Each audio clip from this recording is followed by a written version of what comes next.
ब्रजभूषण जी उर्फ पंडित जी 2 दिन से एक उलझन में है। उलझन की वजह है उनके पास आया एक फोन कॉल। वैसे तो ये कॉल बहुत खुशी की वजह भी बन सकती थी, लेकिन फिलहाल पंडित जी थोड़े से परेशान हैं। उन्हें ये कॉल उनके एक्स बॉस गुप्ता सर ने की थी। गुप्ता सर से पंडित जी के हमेशा अच्छे रिलेशन रहे। इसकी एक वजह तो खुद पंडित जी का अच्छा नेचर और काम के प्रति डेडिकेशन रहा। दूसरा, गुप्ता सर भी बहुत अच्छे इंसान थे, काम के मामले में बहुत प्रोफेशनल, लेकिन साथ ही अपने एम्प्लॉयज का भी बहुत ध्यान रखते थे। सबके सुख दुख में भी शामिल होते। वैसे गवर्नमेंट ऑफिसेज का माहौल अच्छा हुआ करता था। तब एक फैमिली की तरह सब एक दूसरे से कनेक्टेड रहते थे।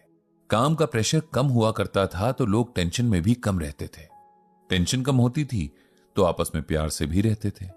आज बहुत दिनों के बाद गुप्ता सर का कॉल आया तो पंडित जी को बहुत खुशी हुई। उन्होंने बताया कि वे पंडित जी के गीता ज्ञान ब्लॉग को बहुत इंटरेस्ट से पढ़ते हैं और इसमें रीडर्स के जो कमेंट्स आते हैं उन्हें भी।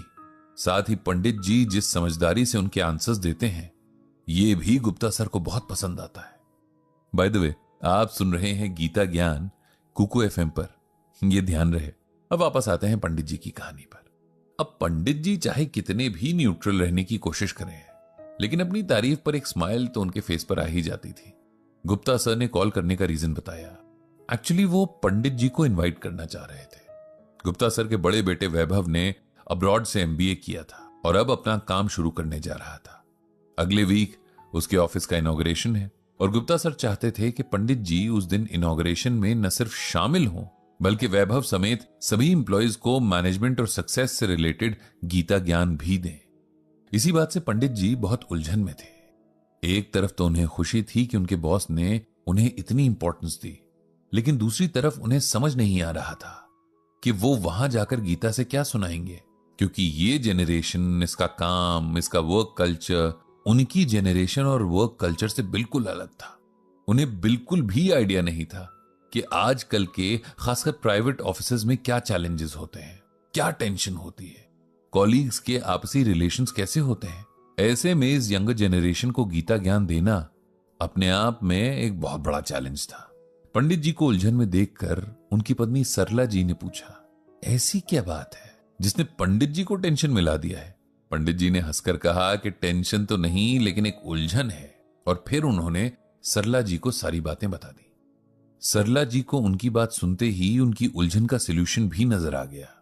वो हंसते हुए बोली कि आपको 2 दिन से भी ध्यान नहीं आया कि आपके 2 बेटे प्राइवेट सेक्टर में जॉब कर रहे हैं। उनसे अच्छा आपको कौन बता सकता है कि उनकी जॉब्स या ऑफिसेज में किस तरह के इश्यूज होते हैं। और फिर आप आराम से उन पर गीता ज्ञान को अप्लाई करने का मोटिवेशन वैभव और उसके कलीग्स को दे सकते हैं। और उन्हें ही क्या, आप अपने बच्चों को भी ये समझा सकते हैं। वाह सरला, पंडित जी खुश होकर बोले, तुमने तो चुटकी में मेरी उलझन दूर कर दी है। शाम को पंडित जी ने अपने बड़े बेटे राघव से बात की। उसे बहुत खुशी थी कि उसके फादर को यंग जेनरेशन से इंटरैक्ट करने का मौका मिल रहा था। जब पंडित जी ने उससे सवाल किया कि उसकी जेनरेशन को ऑफिस में किस तरह की प्रॉब्लम्स का सामना करना पड़ता है, किस तरह की टेंशन्स रहती हैं, वर्क कल्चर कैसा रहता है, तब राघव ने उन्हें बहुत डिटेल में बताया। पंडित जी हैरान थे कि इतनी कम उम्र में इन बच्चों पर कितना प्रेशर है, कैसे इनका एक एक मिनट टेंशन में बीतता है, खुद को प्रूव करने के लिए कितना टफ कंपटीशन रहता है कि सब एक दूसरे के दुश्मन बन जाते हैं।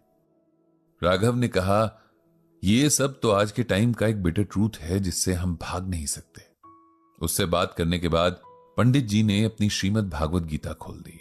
वे दिल से चाहते थे कि अगर इनमें से 1-2 बच्चों को भी गीता से कुछ सिखा पाएं, समझा पाएं, तो उन्हें लगेगा कि कुछ किया है। बहुत देर तक गीता ज्ञान में गोते लगाने के बाद आखिर पंडित जी के हाथ कुछ मोती लग ही गए थे।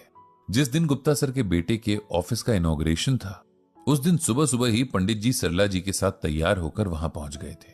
उन्हें बहुत खुशी हो रही थी कि मॉडर्न फैसिलिटीज वाले इस ऑफिस की शुरुआत प्रॉपर पूजा पाठ और हवन के साथ हो रही थी।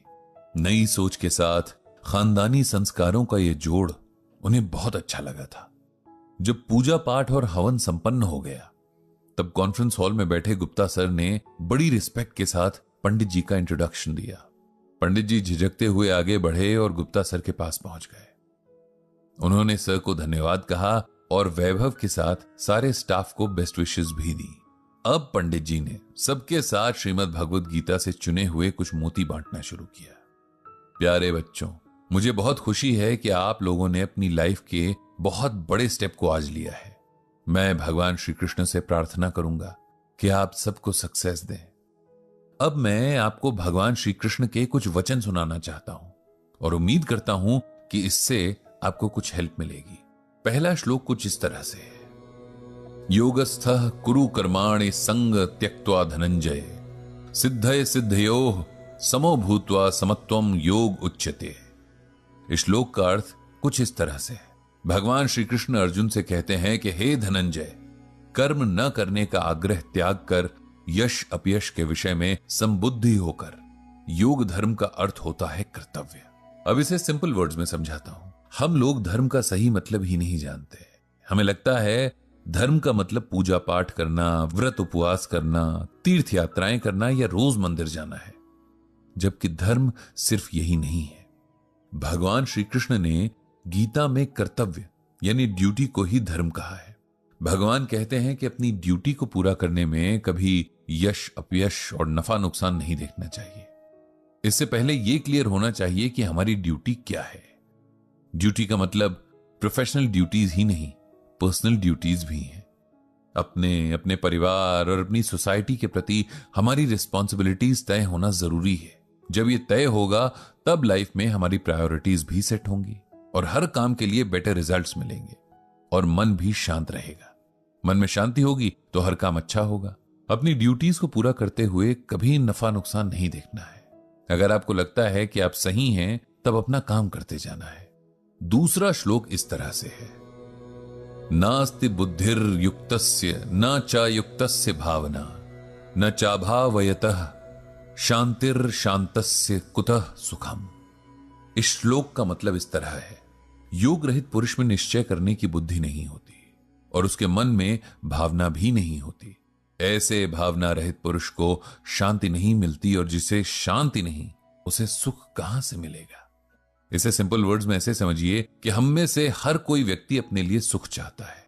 इसके लिए हम सारी जिंदगी भटकते रहते हैं, मेहनत करते हैं, एक दूसरे से लड़ते झगड़ते हैं, लेकिन हम भूल जाते हैं कि सुख बाहर नहीं, हमारे अपने मन में है। हम लोग सुख को बाहर ढूंढते हैं और वो कभी भी नहीं मिलता। जिसे कुछ देर के लिए मिले भी तो फिर खो जाता है। सबसे जरूरी बात जो हमें समझनी है वो ये है कि जिसके मन में शांति न हो, उसे कभी सुख नहीं मिल सकता। इसीलिए सुख पाने के लिए मन पर कंट्रोल होना बहुत जरूरी है। आपके टारगेट्स पूरे होने का सुख, प्रमोशन का सुख, सब टेम्पररी है अगर आपके मन में शांति नहीं है। इसीलिए पहले अपने मन को शांत रखें। अगर ये हो गया तो कुछ भी इम्पॉसिबल नहीं है। इसके बाद पंडित जी ने कुछ और गीता ज्ञान की बातें शेयर की, सुनने वालों के कुछ डाउट्स क्लियर किए और बहुत सारे सवालों के जवाब दिए। ये एक बहुत ही इंटरैक्टिव सेशन था जिसमें पंडित जी ने भी बहुत कुछ सीखा।